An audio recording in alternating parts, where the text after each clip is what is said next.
8h06, direto de Brasília, Cláudio Humberto, com mais uma visão, mais um fato desse Brasil aqui que não tá fácil, né, Cláudio? Bom dia.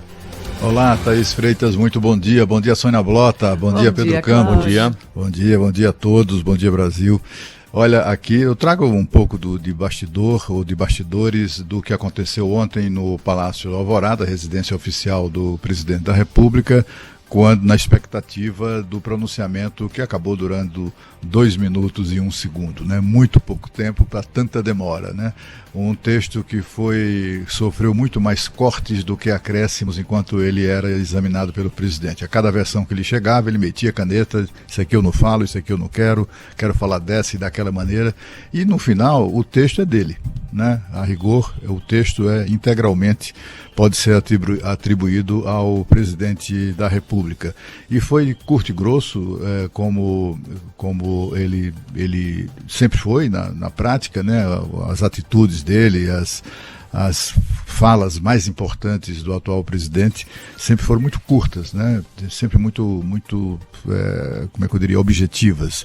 E ontem não foi diferente, né? A grande dificuldade era a questão exatamente do bloqueio das rodovias, né? Ele tinha até se comprometido, olha, meia hora antes, que foi a última informação que eu tive lá do meio da confusão, ali uns 20, 30 minutos antes, ele tinha concordado em se dirigir diretamente aos caminhoneiros e pedir que eles desbloqueassem as vias. Mas aí chegaram informações depois disso de que as vias estavam sendo rapidamente desobstruídas, né? O que não era exatamente, a verdade precisa, né? É claro que os 300 registros de bloqueio, de interdição, isso tinha caído para menos de 100 naquele momento, e ele achou que esse era o número. Então não era o caso de falar mais em desbloqueio, mas manifestar-se contra o bloqueio, e é por isso que ele não foi enfático como deveria ter sido, né? Apesar de tudo, apesar das informações que lhe chegavam, o presidente da República tinha a obrigação de determinar mesmo, né, aos seus apoiadores que liberassem as pistas para cessar os riscos e até as consequências já vistas, né, na questão do desabastecimento de alimentos, de gasolina, de combustível. Aqui em Brasília o combustível já aumentou ontem, né? Já era bem mais caro em razão de suposto desabastecimento. Ninguém nunca sabe se isso é verdade ou se não é, mas os caras se aproveitam mesmo e aumentam os preços, né? Os supermercados reclamando de desabastecimento de alimentos e coisas dessa natureza. O presidente tinha que ter interferido nisso, né? E acaba sendo, portanto, responsável por todos esses fatos que a gente tem relatado aqui na Rádio Bandeirantes, como consequência do bloqueio, né? E o prefeito de São Bernardo, o Orlando Morando, inclusive ele fez uma declaração à Rádio Bandeirantes responsabilizando o presidente da República por isso, né? Bom, essa questão aí foi resolvida, como eu disse, né, com uma frase em que ele, durante o discurso, ele faz o elogio, digamos assim, né, dos métodos que ele considera mais adequados e não os da esquerda, que sempre, segundo ele, sempre provocam prejuízos à população, impedem a circulação de pessoas, destrói patrimônio, etc. e tal. E tudo isso tem a ver, e ele acabou justificando, na verdade, o ato dos caminhoneiros quando ele justificou essas manifestações como fruto da indignação e sentimento de injustiça com o que se deu no processo eleitoral. Vamos ouvir. Os atuais movimentos populares são fruto de indignação e sentimento de injustiça de como se deu o processo eleitoral.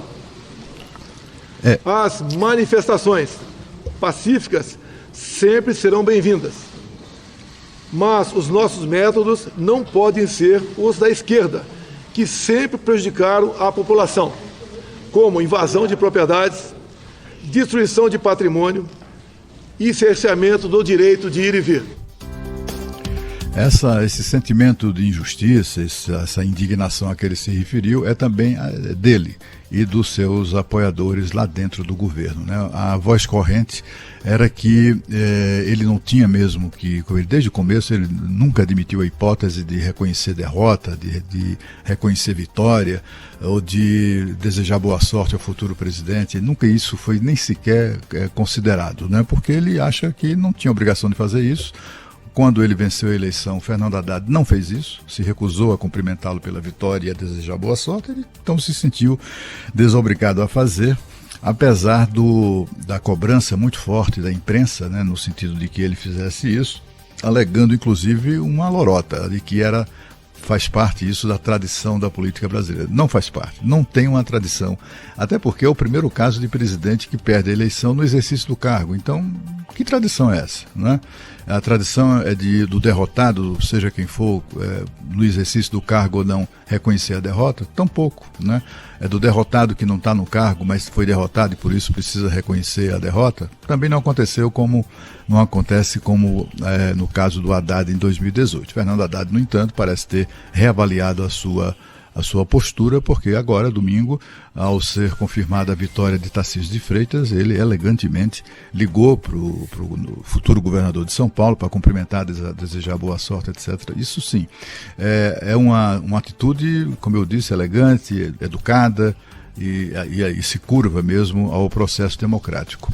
No caso do Bolsonaro, isso ficou fora de cogitação, porque ele não reconhece a rigor, embora não declare, não reconhece a legitimidade da eleição de domingo passado.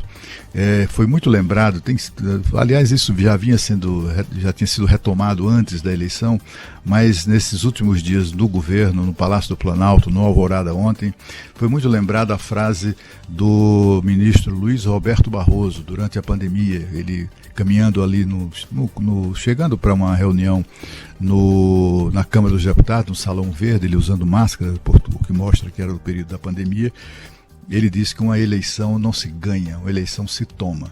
E o Bolsonaro e sua turma estão convencidos de que tomaram-lhe a eleição.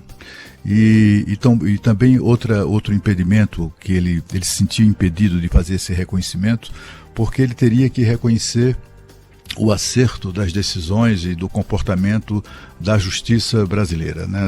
Ora o Supremo Tribunal Federal, ora o Tribunal Superior Eleitoral tomaram decisões que eles consideram absolutamente inaceitáveis, né? E que desequilibraram o jogo. Decisões que favoreceram o candidato vencedor e prejudicaram enormemente o candidato à reeleição. E, portanto, assim, outra razão pela qual ele se recusou a fazer esse reconhecimento do resultado das urnas, né?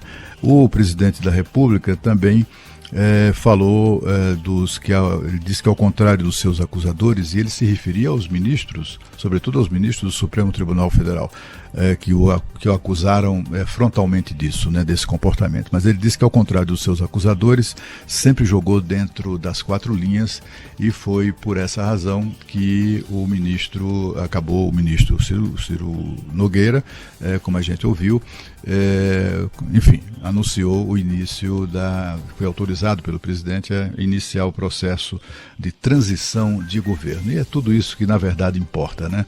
É que o processo democrático se conclua, como foi iniciado lá atrás. O Bolsonaro foi eleito, essa eleição enfim, muita gente não aceitou até domingo passado, né? E tanto assim que ele acabou sendo derrotado e virá outro presidente, porque essa foi a vontade da maioria dos eleitores.